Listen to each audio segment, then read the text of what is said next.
Moving on with our very first question, Mr. Badugay, because you're the right personality to speak to us more in detail with regard to this subject matter.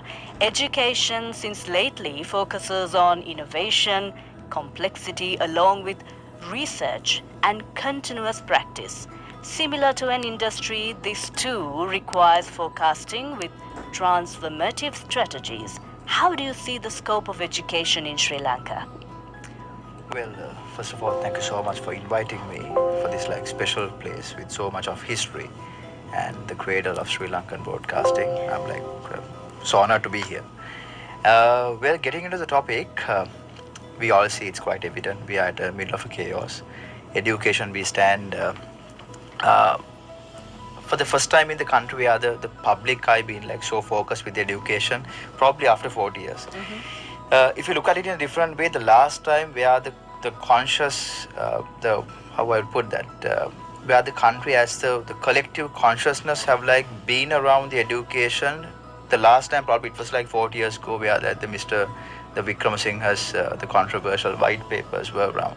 So ever since we never had the community being having a real focus around education with positivity or negativities. But here, in the middle of this. We are we are in the middle of a pandemic, that's all true. The education being bombarded by the kind of a critics from every single layer of the society.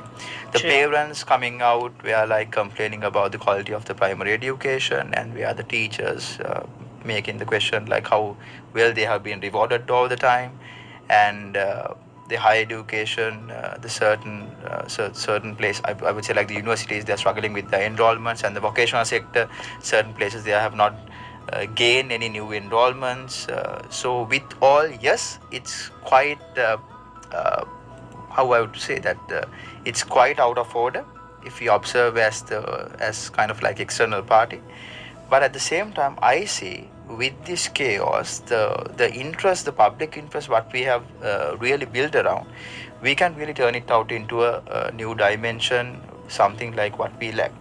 The country is keep calling for educational reforms for last 20 odd years, but we never had the time.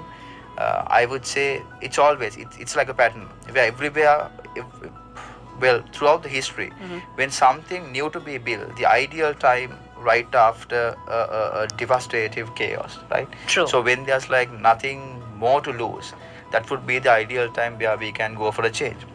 So don't take where I'm pointing out so many negativities. But see I'm certain there is a ray of hope.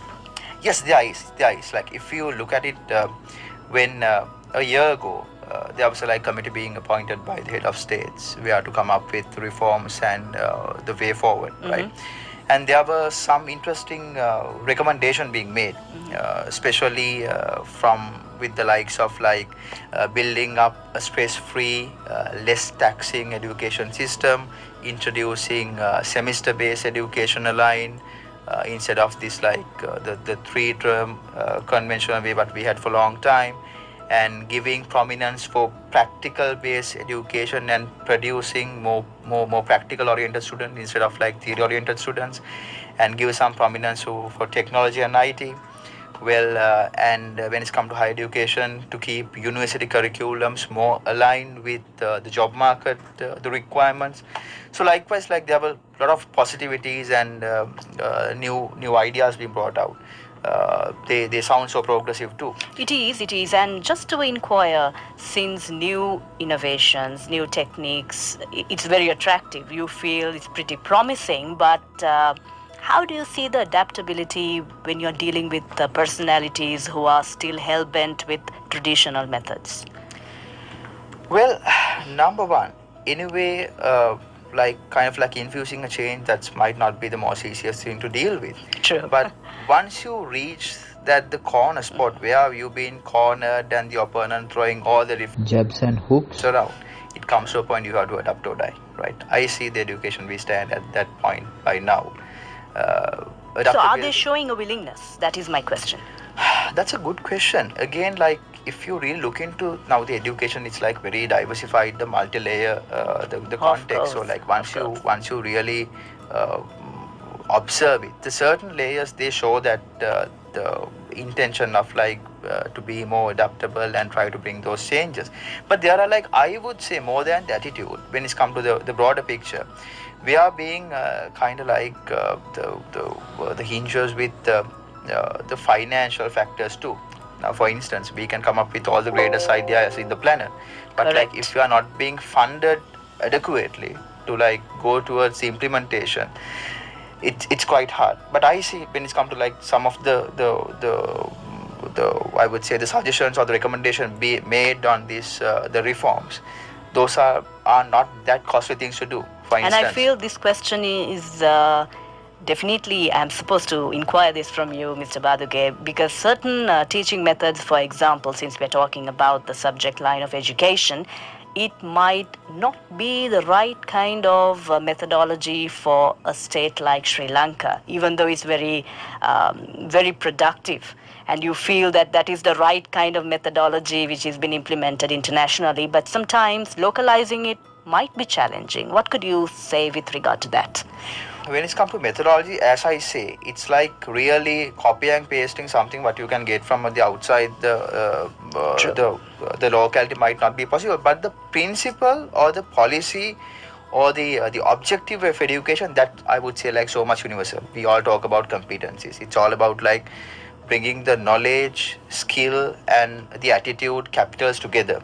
So that would be the ultimate objective. The methodology can be different. Like there can be like 100 different ways how you can achieve the same thing. And you say that it can be localized. It can be localized. It can be localized, no doubt. පොඩි කාලේ ඉඳලා අපේ හිත්වල තිබ්බ ලොකුම ප්‍රශ්නේ අපි කවුද? ඔබේ හැකියාවන් මොනවාද? කැමැත්ත මොකක්ද? ඔබේ ආකල්ප මොන වගේද? ඔබට අනාගතේ ගැලපෙන්නේ මොන වගේ වෘත්තියක්ද? අපිට පුළුවන් ඔබගේ මේ දැවෙන ප්‍රශ්නවලට උත්තර හොයන්න ඔබට උදව් කරන්න. ඒ විතරක් නෙවෙයි, ඔබට අවශ්‍ය වෘත්තීය අනාගතය නිර්මාණය කරගන්න ගැලපෙන උසස් අධ්‍යාපන ආයතනයක් තෝරගන්න. විවිධ රැකියා ක්ෂේත්‍ර සම්බන්ධව ඉගෙන ගන්න. ඒවායි රැකියා වෙළඳපොළ තේරුම් ගන්න අපි ඔබට කියා දෙනවා. ඔබ කුමන වෘත්තියක් තෝරා ගත්තත් අපි ඔබට කියලා දෙනවා එම වෘත්තියට අදාළ රැකියා අවස්ථා ළඟා කරගන්න විදිය.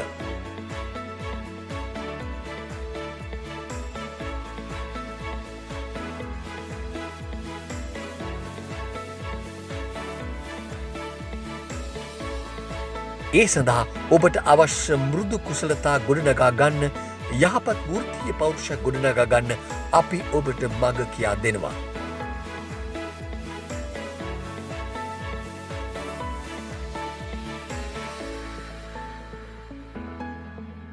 මේ සඳහා අප විසින් නොමිලේ පවතුනු ලබන වෙබිනා වැඩසටහන් මාලාවත් සමග සම්බන්ධ වීමට ඔබට පුළුවන්. EduOne, දරුවන්ගේ හිත හදන මඟ කියන තැන.